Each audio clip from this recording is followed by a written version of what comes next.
Maya Thompson stood at the heavy wooden doors of the courthouse, her fingers wrapped tightly around the strap of her worn brown handbag, as if it were the only thing keeping her from floating away on a tide of fear and memories. The morning air was cold, sharp against her cheeks, and she could see her breath puff out in small clouds as she whispered to herself, "You can do this, Maya. Just breathe." Behind her, her two children waited. 9-year-old Eli, with his messy curls and wide, curious eyes, and little Nora, only 6, clutching a stuffed rabbit with one ear sewn back on. "Mom," Eli said softly, tugging at her coat, "is the judge going to be nice?" Maya knelt down to his level, forcing a smile that trembled at the edges. "Judges listen, sweetheart. That's their job. They listen to everyone."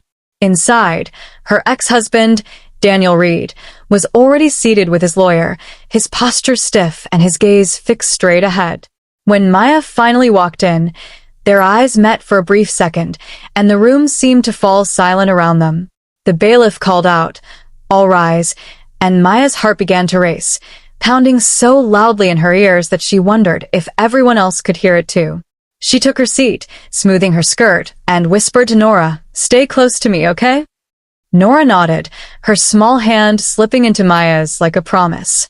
The courtroom felt too big, too bright, and too quiet all at once, as if every sound carried 100 echoes. Judge Harriet Collins sat high above them, her face calm and unreadable as she adjusted her glasses. "We are here today to discuss the custody of Eli and Nora Reed," she said, her voice steady and firm. Daniel's lawyer stood first, his voice sharp as he spoke. "Your Honor, my client believes the children are not safe in their mother's care. He has serious concerns about her emotional stability and her ability to provide a healthy environment." Maya felt a knot twist in her stomach. She leaned toward her own lawyer, a gentle woman named Rosa Alvarez, and whispered, "That's not true. He knows it's not." Rosa placed a comforting hand over Maya's. "We'll tell your side," she murmured. Daniel finally spoke, his voice low but tense. "Maya, you've always made things harder than they need to be. The kids deserve better than chaos." Maya looked at him, her eyes filling with tears she refused to let fall. "I've done everything for them, Daniel. Everything," she said, her voice shaking. Judge Collins raised a hand. "Let's keep our emotions in check. This is a place for facts and truth." As witnesses were called, neighbors, teachers, and even the school counselor spoke about Maya's involvement in her children's lives. "She's always there," said Mrs. Bennett, Eli's teacher, smiling kindly. "She volunteers in class and never misses a meeting." Daniel's lawyer tried to poke holes in every story. "Are you aware of any nights where Miss Thompson appeared overly stressed or distracted?" he asked sharply. Mrs. Bennett frowned. "She's a single mother. Of course, she's stressed sometimes. But she never neglects her children." Maya listened, her hands clasped together so tightly her knuckles turned white. Then something unexpected happened. Eli stood up from his seat. "I want to talk," he said, his small voice echoing in the room. The bailiff hesitated, looking at the judge. Judge Collins leaned forward. "Young man, are you sure?"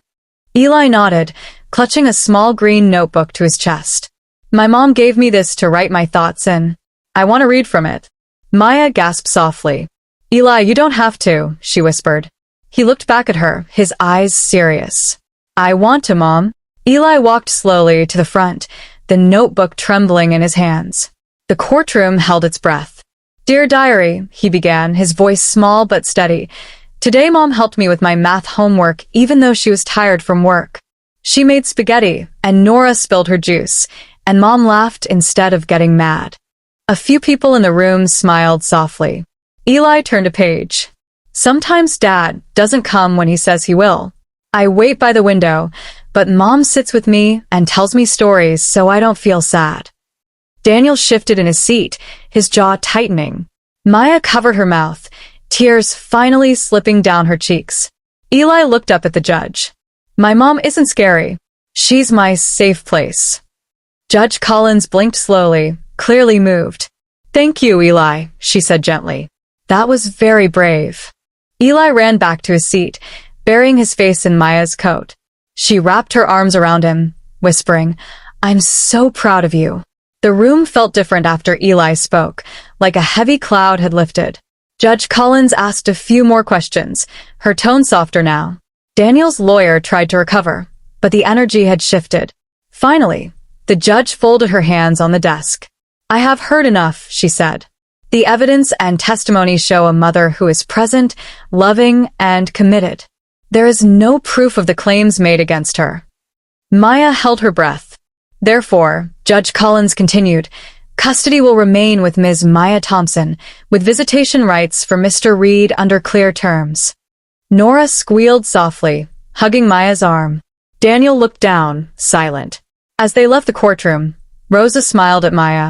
"You did it." Maya shook her head, looking at Eli and Nora.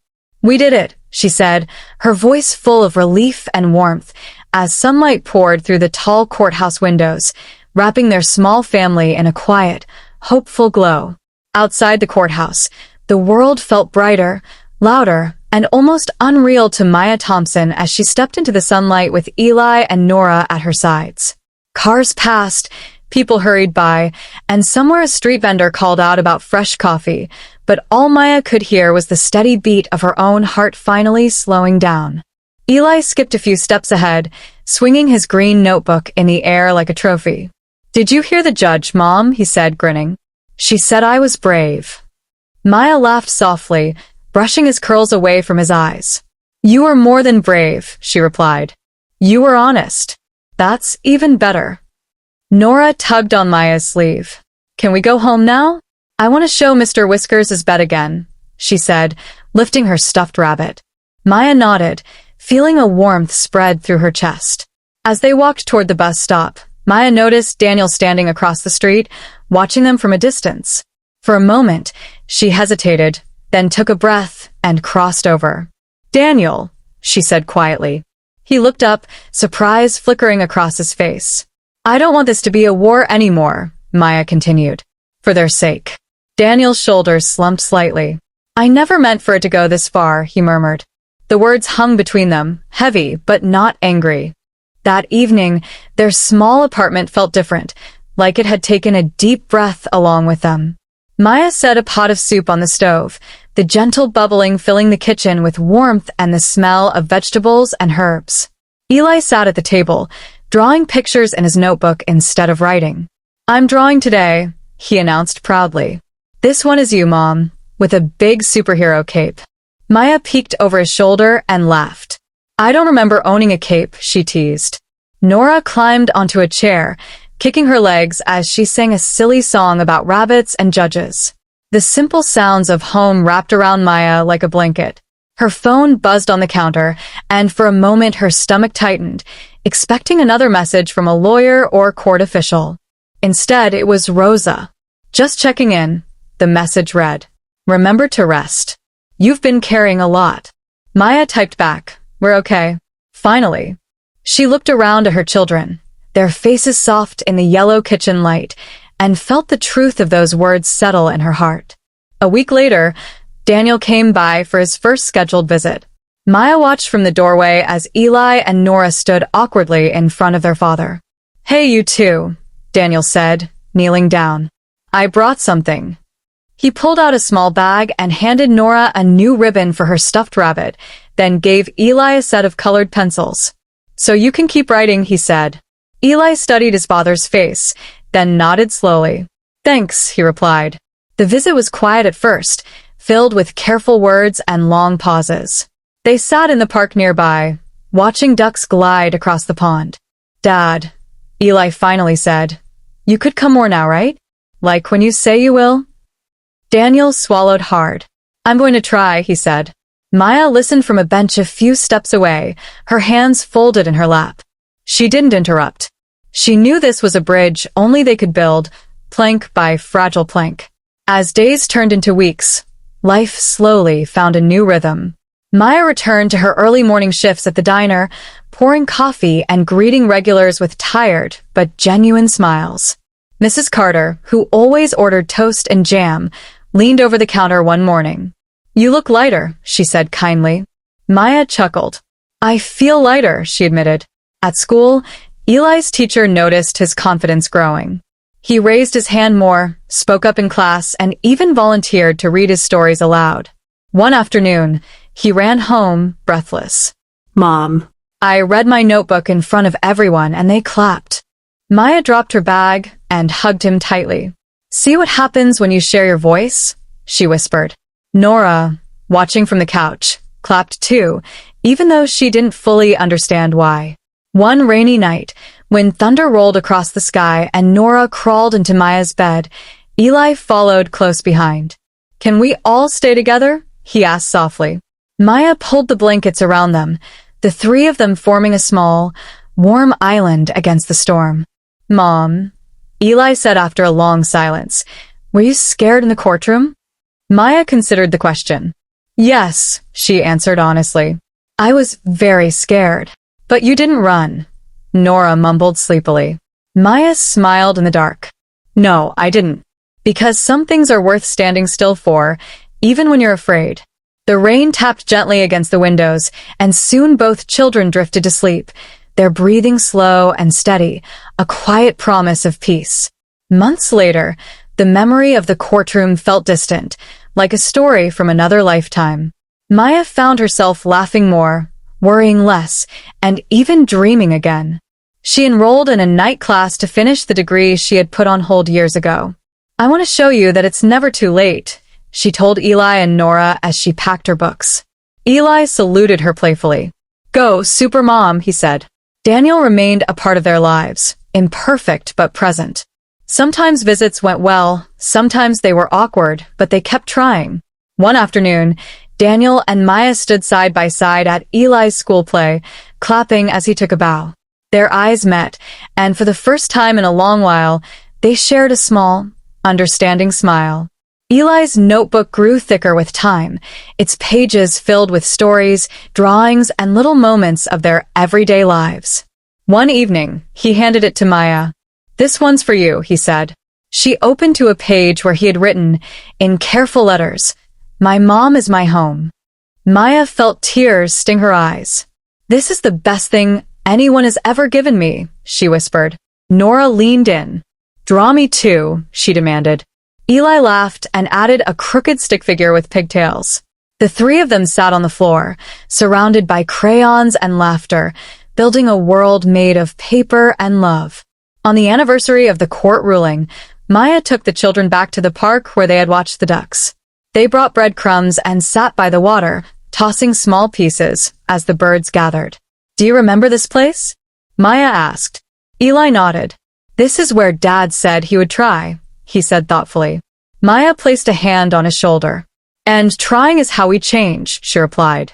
Daniel joined them later, sitting on the grass, and for a moment, the four of them watched the sunset together, the sky painted in soft shades of pink and gold. As the sun dipped below the horizon, Eli pulled out his notebook one last time. I wrote something new, he said. Can I read it? Maya and Daniel nodded. Eli cleared his throat.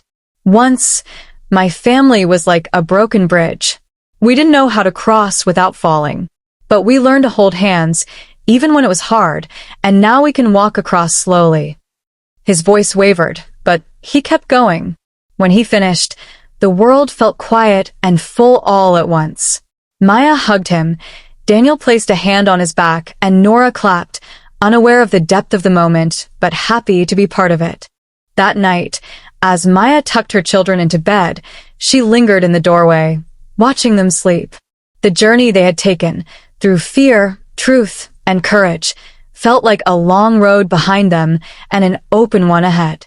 She whispered softly, We're going to be okay, not just to them, but to herself. The apartment was quiet, the city humming gently outside, and Maya felt a steady peace settle in her chest. The story that had once been about a courtroom and a ruling had become something else entirely, a story about listening, about growing, and about the quiet, powerful strength of a family learning how to stand together again. The weeks that followed felt like the slow turning of a new page in a book Maya Thompson hadn't known she was brave enough to open. Spring crept into the city, and with it came warmer mornings and longer afternoons filled with sunlight that spilled through their apartment windows. Eli started a small garden on the balcony, lining up old cans filled with soil. "These are my plants," he announced proudly. "They're like us. They just need time and water and someone to care." Maya smiled at the simple wisdom in his words. One afternoon, while watering the tiny green sprouts, Nora asked, "Mom, are we happy now?" Maya paused, considering the question carefully. "We're learning to be," she said softly. Daniel came by later that day, watching the children from the doorway. "They look good," he admitted. Maya nodded. "They are. And they deserve the best from both of us." Daniel looked down at his hands. "I'm trying to be better," he said quietly. The words felt fragile but sincere, and Maya chose to believe them. At school, Eli was given a chance to share his writing in front of a larger crowd during a special assembly. Parents filled the seats, teachers lined the walls, and Maya sat in the front row, her heart fluttering with nervous pride. Eli walked onto the stage, holding his familiar green notebook, and took a deep breath. "This story is about my family," he began. His voice wavered at first, then grew stronger. He spoke about mistakes, about trying again, about how love could be quiet but still powerful. The room listened, silent and attentive. When he finished, the applause rose like a wave, washing over him. Maya wiped her eyes, standing to clap the loudest. Later, Eli ran to her. "Did I do okay?" he asked. "You did more than okay," she replied, pulling him into a hug. "You reminded everyone what matters." That evening, Daniel called Maya instead of sending a short message like he usually did. "I heard about Eli's reading," he said. "I wish I'd been there." Maya hesitated, then replied, "There will be more moments. You can be part of them." The line was quiet for a second. "I want to be," Daniel said. They talked longer than they had in years, not about court schedules or rules, but about the children's favorite foods, their silly habits, and the way Nora refused to sleep without her rabbit. When they hung up, Maya felt something unfamiliar. Hope, small but real. One Saturday, the four of them went to the beach together. The wind was strong, and the sky was wide and blue. Eli ran along the shore, his laughter carried away by the breeze, while Nora chased seagulls that always stayed just out of reach. Daniel helped Maya set up a small picnic blanket. "I never thought we'd do something like this again," he said. Maya looked out at the water. "Neither did I," she admitted. They sat in comfortable silence, watching their children build a crooked sandcastle. "Dad, look," Nora shouted. "It's our house." Eli added a tiny stick flag on top. Daniel smiled, a genuine, open smile Maya hadn't seen in a long time. As the day faded, they gathered around the sandcastle, now softened by the tide. Eli took out his notebook once more. "I keep writing because I don't want to forget how things change," he explained. He read a short line. "Sometimes families don't look the same, but they can still stand together."